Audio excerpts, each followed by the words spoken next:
It's author Sandra Wilson, and I'm here in the Kindness Kangaroo Library with another storytime session for you. And today's story is about a scarecrow. It's Solomon's Scarecrow, and this book is about the Great Rescue. And it's written by Naomi Wilkinson. And as with all our storytime sessions, a link to get your copy of this book will be in the details below.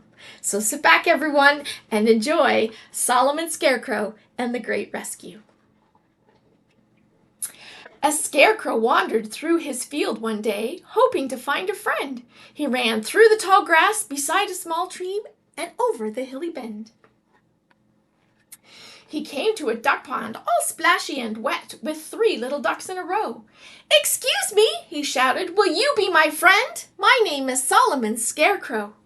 The ducks looked at the scarecrow, full of stuffing and straw, then looked at each other and sighed.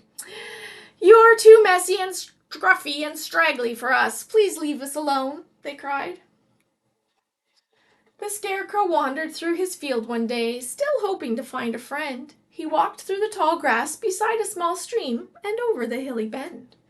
He came to some marshland all squelchy and green, with one little frog, small and slow. "Excuse me," he chanted, "will you be my friend? My name is Solomon Scarecrow."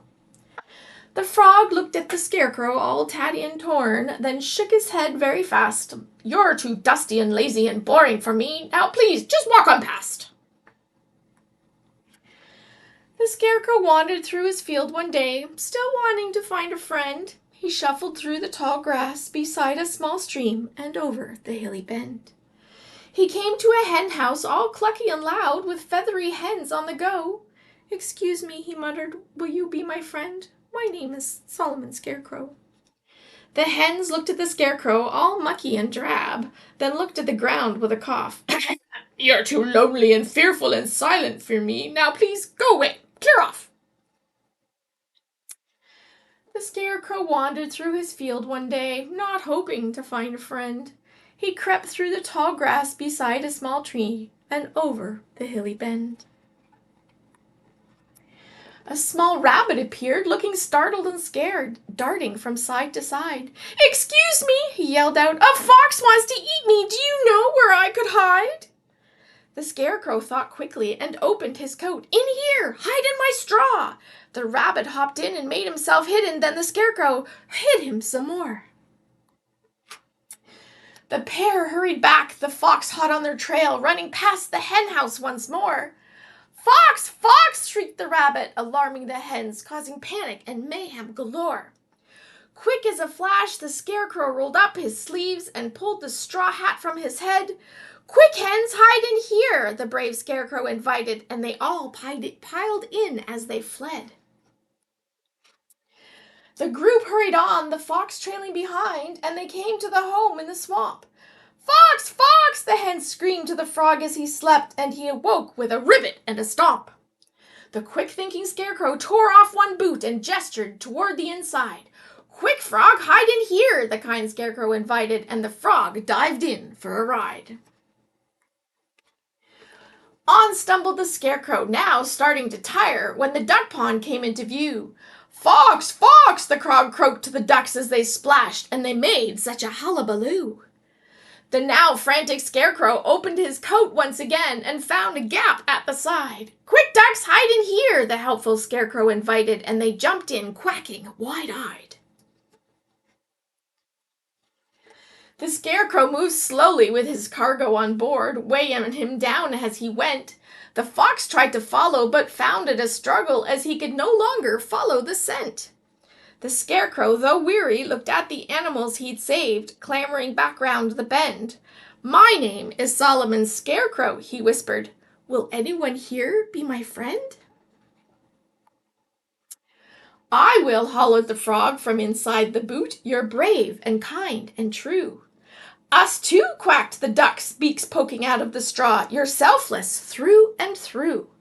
The hens clucked excitedly from somewhere inside. "We'd be honored to call you our friend." "You saved me," said the rabbit, big ears peeking out. "Our friendship will never end." The scarecrow smiled as he arrived back home and took up his spot on the land. The animals climbed out one at a time and shook our Solomon's hand. The night drew in and the friends headed home. The Scarecrow let out a big sigh. My name is Solomon Scarecrow, he beamed, and I'll never be lonely. Not I. Isn't that a fun story? All the different things that you could see in the story and all the hiding places, and what a great friend that Solomon Scarecrow became to all those animals who didn't think they needed a friend like him, and they found out that they were really wrong.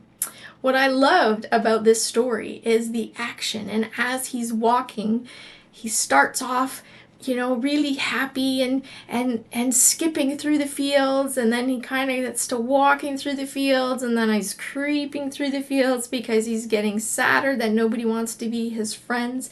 And then at the end, it's all frantic as they go backwards, kind of back where they came from, to hide all those animals. And it kind of reminds me of the song Going on a Lion Hunt or Going on a Bear Hunt. And you make the actions and you go through, and then on the way back you have to rush back through all the places that you'd been to get away from the lion. And I think what a great story idea that is, of creating the action in emotion together. So what I want you to think of this time for your story time inspiration is an adventure that you could do, and you're either each day it's the same path like Solomon Scarecrow, or maybe you continue the path the next day, but continue it as how your character is feeling. So if they're going on an adventure and they're really excited, and then they start to get maybe a little nervous, maybe a little scared, or maybe they start getting tired because it's too long, how does those feelings affect the motion that your character is making? So, if they start off fast, what makes them start to slow down, and what makes them maybe stop? When do they turn around and go back? All those things are connected to the emotions of your character and what's going on in that adventure. So use that idea and come up with a story of your own that gets you thinking about connecting the movements of your character to how he's feeling.